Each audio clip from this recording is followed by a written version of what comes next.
मेरा एक सवाल ये है कि पितृपक्ष के दौरान अगर आपके सपने में आपके पूर्वज आ रहे हैं जी तो इन्हें क्या कौन सा संकेत माना जाना चाहिए? क्या ये अच्छा है या बुरा है? जी देखिए अदिति, ये बहुत बढ़िया प्रश्न है कि सपनों में अगर आप सोए हैं, स्वप्न में अगर पितरों का आना धार्मिक और सांस्कृतिक दृष्टिकोण से यह बहुत महत्वपूर्ण माना जाता है। यह आपके पितरों के प्रति श्रद्धा और आपके कर्मों का परिणाम हो सकता है। जब सपने में पितर प्रसन्न दिखाई दें तो यह शुभ संकेत होता है। इसका अर्थ यह है कि वो आपके पितर आपसे संतुष्ट हैं और आपके जीवन में सुख शांति और समृद्धि ले आने का वो संकेत देते हैं।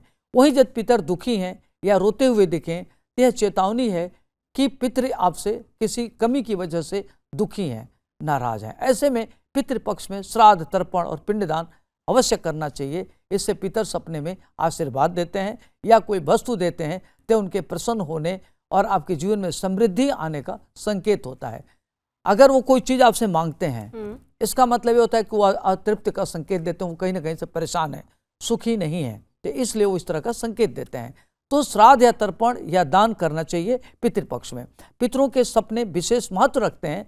यह समय पूर्वजों से मिलने और उनके प्रति आभार व्यक्त करने का सबसे अच्छा समय होता है पितृपक्ष।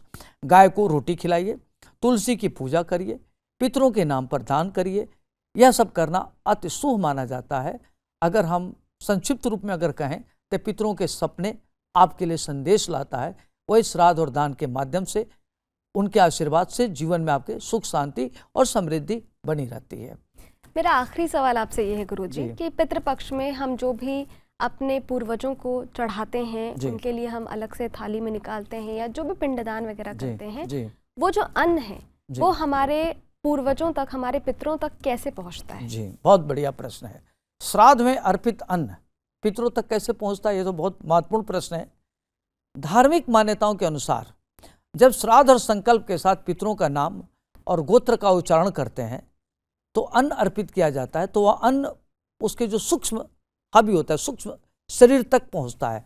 मंत्रोच्चारण से उत्पन्न ऊर्जा और तरंगे पितरों के सूक्ष्म शरीर को आकर्षित करता है, जिससे उस अन्न को ग्रहण करते हैं।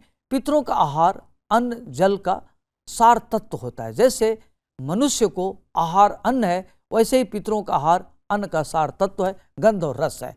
अतः अन्न और जल का जो सार तत्व है ग्रहण करते हैं और पितर देव योनि को प्राप्त करते हुए यहाँ दिया गया अन्न उन्हें अमृत की तरह प्राप्त होता है।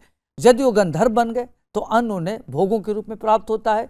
यदि पशु योनि में है तो अन्न तृण के रूप में उन्हें प्राप्त होता है। अगर नाग योनि में है तो उन्हें वायु रूप में प्राप्त होता है। यक्ष योनि में है तो पान रूप में प्राप्त होता है।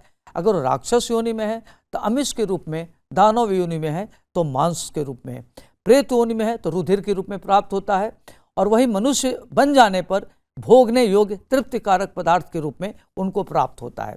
इस प्रकार श्राद्ध में अर्पित अन्न पितरों तक उनके सूक्ष्म शरीर के माध्यम से पहुंचता है और वे उसे ग्रहण करके तृप्त होते हैं और अपनी जो वंशावली होती है उनको आशीर्वाद देते हैं और पूरे वर्ष पर्यंत उनके घर में खुशहाली रहती है, सुख समृद्धि आती है और पूरे वर्ष पर्यंत उनके घर में प्रगति होती है और घर में काफी अच्छा रहता है।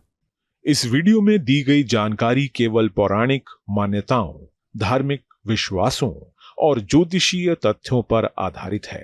स्तुति इनकी पुष्टि नहीं करता। किसी भी उपाय को अपनाने से पहले संबंधित विशेषज्ञ से सलाह जरूर लें।